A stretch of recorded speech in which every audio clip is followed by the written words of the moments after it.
No, sa apat na ito ang makukulong as soon as possible. Actually, may isa na nakulong sa kanila. Pag-uusapan natin yung isang Marcos mamaya na yung nakulong. Isisingit natin siya ng very light.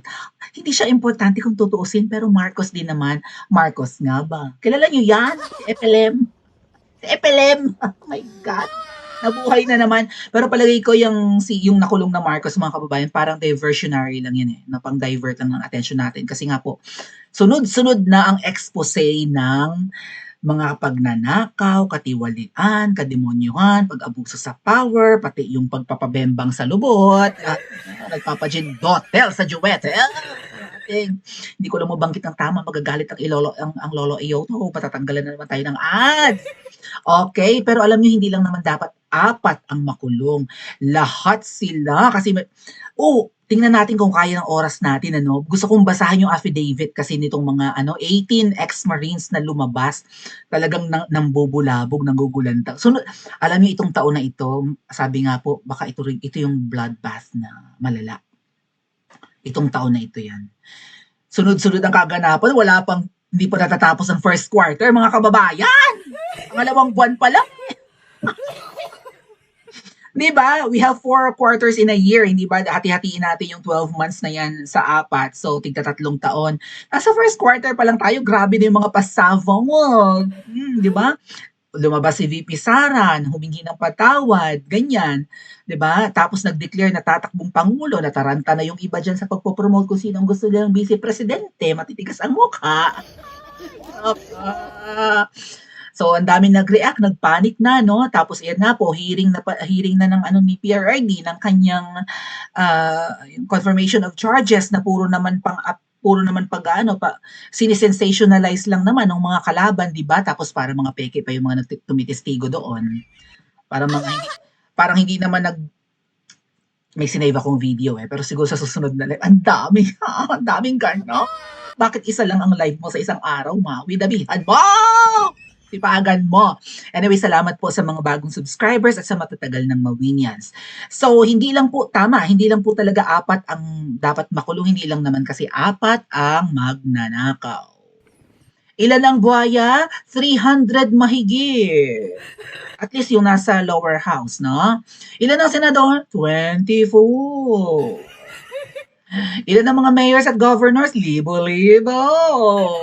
So, libo-libo talaga ang dapat makulong kung tutuusin, mga kababayan. Lahat ng nakaupo pa lang ha, lahat ng ibinoto na guilty of pagnanakaw ng pera natin, mali-mali, oh my God, trillions. Katulad ganung sabi ng ex-Marines kanina, mga kababayan, 'di ba? Ano 'yun? Hindi lang po DSWD ang may sabi ko sa inyo eh. Hindi lang flood control. Sabi nila hindi lang yung mga dike-dike na yan. What about the irrigation? Yung patubig sa mga pananim, no? Palayan, gulayan, lahat na. What about the irrigation, bro? Sa DENR, pati daw yung reforestation na narinig nyo kanina, o panoorin nyo na lang, nilive naman natin sa ating channel yan. Yung mga reforestation daw ng DENR na sasabihin lang nagkandamatay na kasi yung mga itinanim naming punla, pero mukhang wala namang itinanim at ninakaw lang ang pera. Pati Bureau of Corrections, nagdi-deliver ng pera sa mga bangag. Kaya naman kanina sa event ni Pacquiao, kata-kata talaga, mga kababayan, yung parang halaman na ang hilik ko. Ang hilik ko ba yun? Ang hilik ko. Katak-katak ko, may iba katulad ko sa'yo. Sabi nung kanta. Katak-katakang bakit nagdi-deliver ang Bucor ng mali-maletang pera sa mga bangag. At kanina sa pag-attend nila ng event ni Pacquiao ay another katakataka, bakit parang lugmok na lugmok ang kanilang pagmumukha, or habang bagsak na bagsak ang kanilang pagmumukha. Stud ng bonggang-bongga si Ma'am Shi. Kung nag-edit man siya ng picture at in-upload sa kanyang Facebook, yung iba nakapag-take ng picture niya at talaga namang sad na sad ang ating Ma'am Shi. Bakit? Naapektuhan kayo sa pasabog ng ex-Marines? Try nating basahin mamaya yung affidavit, pero ito muna, puntahan muna natin si Ma'am Shi at si Ngiwi Jr. sa kanilang pag-attend sa event ni Pacquiao. Kitang-kita sa kanilang pagmumukha. Ayan na, kita naman sa ating visual aid, mga kababayan. Na sad sila ng bonggang-bongga. Para bang di mo maintindihan kung worried or natatakot. Kayo na ang mag-interpret mga kababayan, okay? Anyway, ito po yung balita ng Sunstar Davao. Patungkol sa kanilang event kanina. Siguro nagapangadji ni sila no, gapangamuyo ni sila no. Shoutout sa mga Bisaya, dira nga dako glubot bala. Ako muli. Nagapangadji si Pacquiao, singiwi nagpray din ko no, si Butod, sino ba si Butod? Hindi siya nagseryoso sa pagpi-play kung nakayuko yung iba si Butod kung saan nakatingin, hindi ko alam kung bakit ganyan sad ano tawag diyan? Sad girl si Ma'am, sad girl. Sad girl si Ma'am Shi. Bakit? Naapektuhan kayo sa pasabog ng ex-Marines? Ayan. Handover ceremony of Manny Pacquiao memorabilia. Talagang nililigawan nila si Pacquiao. Otot-otot mga yung mga ganyang pagpapasosyal ninyong mga event, kung ipinunta nyo na lang yan sa mga mahihirap sa mga di ba? Sa mga like Tondo, Binondo, Parola Compound, Tondo nga, sa mga payatas, ganyan, sa kung saan pa. Kaya lang mukhang madiriin si Ma'am Shi, di man siya kagandahan, pero madiriin, no? Hindi ka naman mukhang mayaman, Ma'am Shi! Ba't ka nandidiri sa mga mahihirap? Kung hindi mo kaya pumunta sa mga SQTR, di pumunta ka sa mga, sa mga nayon. Hindi lang naman sa mga syudad may mga purita luluwa. Syempre yung mga tagaliblib na lugar na tipong hindi nadadalhan ng mga ayuda, ng mga hospitalizations at kung ano-ano pang kailangan, di ba? Right? Puntahan mo. Mamigay ka ng tulong, groceries, ganyan, kung anik-anik. O maybe magbigay kayo ng puhunan sa mga gustong magtanim, punla, kung anik-anik. Bakit mga puro pagpapasosyal yung event niyo, mga concert at mga 'di ba, mga dinner at kung anik-anik pa diyan sa palasyo ng mga ahas, sinasayang yung pera namin. Mga ate at kuya, hindi talaga ito gawain ng normal. Tama? Nasaan ang kahihiyan? Mahirap ang bansa natin tapos puro pasosyal. Right? Makati ang kamay, makati ang paa. Sabi ko nga doon sa kanta ng di ba, dito sa channel natin. Makati ang kamay at makati rin ang paa. Kasi lakwatsa ng lakwatsa singiwi. Tapos, ang pera ng bayan na nanakaw. Ayan, bakit sad girl kayo at sad boy dyan sa picture? Singiwi at si Butod umattend ng handover ceremony of selected memorabilia of boxing kilometer. Walang kwenta. Ano mabe-benefit namin sa mga memorabilia? May mga gloves dyan, may mga mga boxing belt or whatever. Mga photos and whatnot.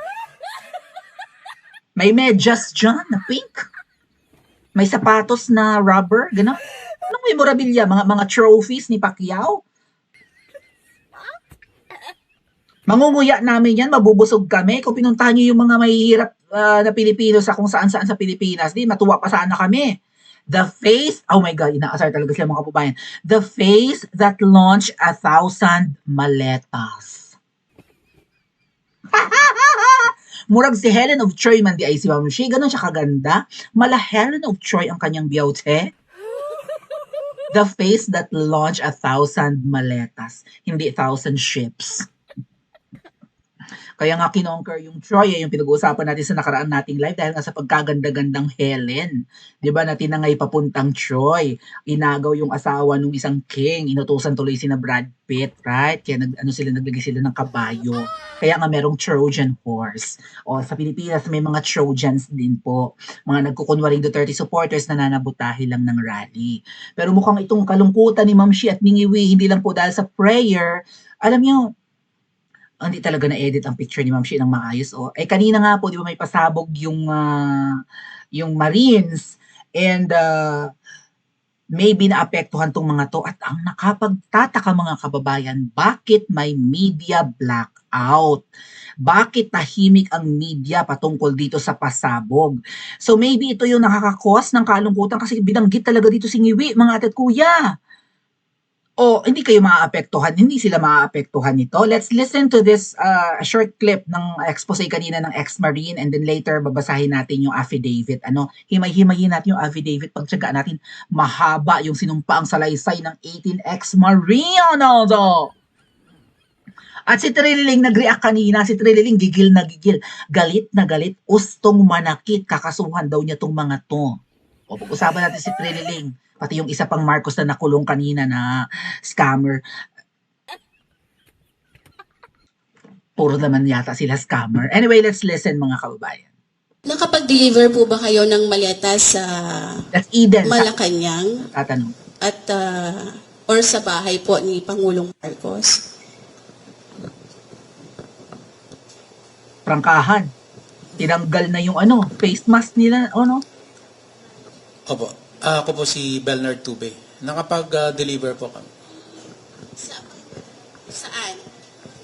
41 Forbes po. Residence ni Nangiwi sa Forbes Park. So ito po yung bahay di umano ni Pangulong Ferdinand Marcos Jr. Yes po. Meron din po kami sa Ilocos. Kasama po si... Kaya ini-aeroplano sa Ilocos daw eh. Ilang maleta po yung nag-deliver sa Forbes at saka sa Ilocos? Yung sa Ilocos po ay sa 5 maleta po. 5. Para kanino po yun? Kanino po yun? Mga 100 million. Pagkakaalam ko, Isang maleta, 50 million, di ba? 50 million, isang maleta. More or less. Ay, 5? Para maklaro lang, no? Nag-deliver 200 sila million. sa Ilocos Norte, sa bahay mismo. Oh, At sa Paway, sa bahay ni BBM. oh my God. Oh. Ha? Oo. At saka may mga katibayan naman, no? Olo, pupunta natin ang Katibayan maya-maya mga kababayan. Oh, ayan ha, binanggit talaga mga kababayan. Eh, sinong hindi malulungkot niyan? Nalulungkot lang ba o kinakabahan na? Mixed emotions na. Kaya siguro hindi makatulog sa gabi sa kaisip. Kasi na-haggard na si Yui, no? Pero si Butod parang hindi pa naman siya sobrang haggard although kulubot na yung liig niya, no? Pero siguro pumayat naman ng konti si Butod, no? Kaya kailangan yung magpapayat. Ang laki ng tiyan niya, eh. Kaya lang, di ba? Apektado na sila mga kababayan. May mga hawak na evidence. May photos, maybe may videos, may mga documents. Hala ko. Nakakakain pa ba? At hanggang kailan sila magnanakaw? Dapat na ba silang tanggalin sa palasyo ng mga ahas? At papaano natin ito gagawin? Pa-comment na po sa comment section at panoorin ang susunod na video.